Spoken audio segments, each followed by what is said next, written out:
여러분, 막무가내 국채 발행, 나라 빚 폭발한다. 제가 제목을 좀 잔인하게 달았습니까? 더 잔인하게 달 수 있으면 더 잔인하게 달고 싶었는데 이보다 더 잔인하게 달 방법이 없더라고요. 그만큼 말입니다. 내년에도 나라 빚이 저는 폭발할 거다 이렇게 예상하고 있습니다. 예상. 자칫 잘못하면 여러분, 자칫 잘못하면 나라 빚이 이렇게 늘어난다는 건요, 여러분, 큰 충격을 줄 수도 있다는 겁니다. 큰 충격을 줄 수도 있다. 예, 저는 그게 우리에게는 최악의 수순이 되지 않겠느냐 이런 예상입니다. 여러분 이 지표를 한번 보세요. 예, 2021년 제가 좀 고치고 넘어가겠습니다. 예, 오타가 나면 이거 고치고 넘어가야 됩니다. 예, 보시면 시작을 하겠습니다. 예, 2022년 국고채 발행 한도가 166조 원입니다. 국고채 발행 한도가 166조 원, 이거 결코 적지 않습니다. 정부는 올해보다 낫지 않느냐. 예, 올해보다 발행 한도를 20조 3천억 줄여드렸다 이렇게 이야기하지만 현 시점에서는요, 작년에도 마찬가지였습니다. 작년에도. 여러분 작년 거 보실래요? 예, 작년에 이야기할 때 보면 130조였어요. 130조. 2020년도를 봅니다.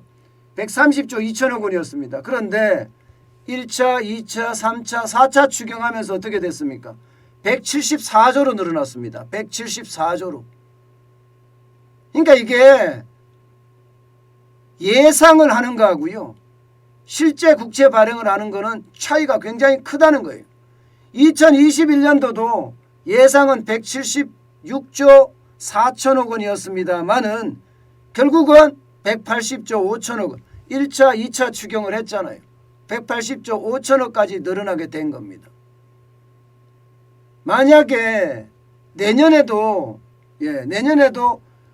지금 현재까지는 166조 원이지만 내년에 가서 만약에 더 늘리게 되면 어떻게 될까요?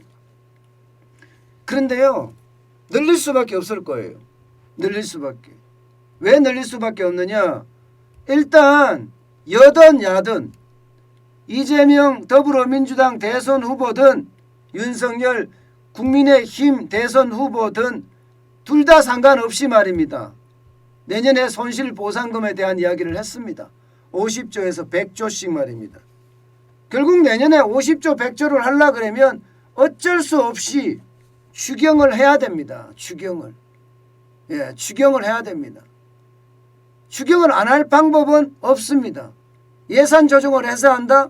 예산 조정도 50조 100조 규모를 예산 조정하기는 쉽지 않을 거예요. 게다가 국민의힘 윤석열 대선 후보가 대통령이 됐을 때는 여당이 공영 여당이기 때문에 예산 조정하기가 쉽지가 않을 겁니다. 아마. 예산 조정하기가. 결국 말입니다. 이게 굉장히 어려운 그런 상태가 될 거라고 보거든요. 그러면 결국은 국채 발행이라는 거 방법밖에 없을 수도 있는데 문제는요, 여러분, 국채 발행이 166조를 넘어서서 180조를 넘어설 수 있느냐 문제입니다. 있느냐의 문제예요. 올해야 돈 늘렸잖아요. 올해야 돈 늘렸으니까 지금 뭐 돈 빌려서 국채 산다, 뭐 충분히 살 수 있는 문제예요. 통화량이 많으니까. 이자가 그만큼 싸잖아. 이자가 그만큼 싸니까 충분히 빌릴 수가 있습니다. 그런데 내년에 가면 보험사들이 계속 살 수 있을까요? 외국인들이 계속 살까요? 증권사가 계속 살까요? 국민연금이 채권에 대한 비중을 줄일까요? 늘릴까요? 이렇게 생각하면 올해처럼 180조까지 간다. 올해처럼 180조까지 간다. 이러면요, 이게 발행이 제대로 안 될 수가 있습니다. 문제는 이거보다 더 큰 문제가 하나 더 있어요. 이렇게 국채를 166조, 170조, 180조 이렇게 발행했을 때 채권을 많이 발행하잖아요. 채권을 많이 발행하면 어떻게 됩니까? 채권을 사줄 사람이 많아야 되잖아요. 보험사나 증권사나 국민연금이나 외국인이나 사는 사람이 많아야 돼. 근데 사는 사람은 한정돼 있어요. 채권 발행은 많아. 그러면 어떻게 됩니까? 가격은 채권 발행의 가격, 발행가는 낮추고 그죠? 발행 가격은 할인을 해주고 금리는 더 올려줘야 되잖아요. 금리를 올려줘야 됩니다. 나라에서 채권을 발행하는데 안 사주면 어떻게 해요? 내가 금리 올려줄게 사줘 이렇게 되는 거잖아요. 그러면 이 금리가 올라가는 게 국고채 금리가 올라가는 게 말입니다. 이거는 시장 금리가 다 올라간다는 뜻이에요. 다 올라간다는 뜻이. 이거는요. 국고채 금리를 올리면 당연히 은행채 금리는 올라가고요. 은행채가 그 다음으로 좋다고 하는데 은행채 금리 당연히 올라가고요. 회사채 금리 당연히 올라가랍니다.